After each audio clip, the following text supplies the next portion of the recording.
important life events. And it's the wool blankets, even though any blanket is a lovely gift, but like it's the wool blankets, the Pendleton blankets that are really the ones that are so highly kind of, I don't know, maybe treasured isn't the right word, because even any marker of an occasion is really significant. But that gesture of giving a blanket and giving a wool blanket, it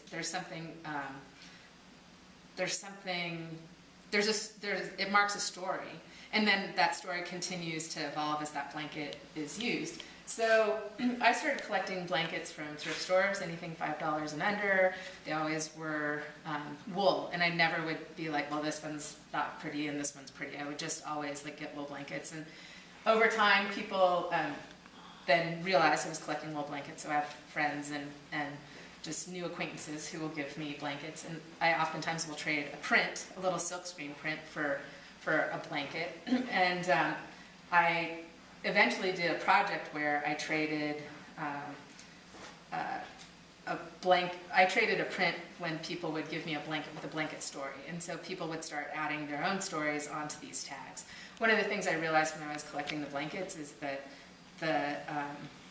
when I'd have, a bunch of piled up blankets, and friends would come over and they'd be like, oh, I used to have a blanket like that, or my grandmother used to have a blanket like that, so they'd kind of launch into story.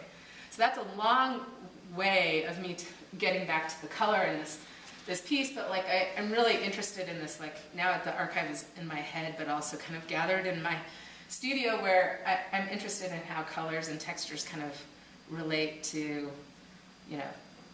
these blankets. And there's, in the Chief's blankets, there's these bands and stripes, so that's sometimes a part of my visual vocabulary. And I think it's interesting, though, like what associations we have with that simple and potent symbol.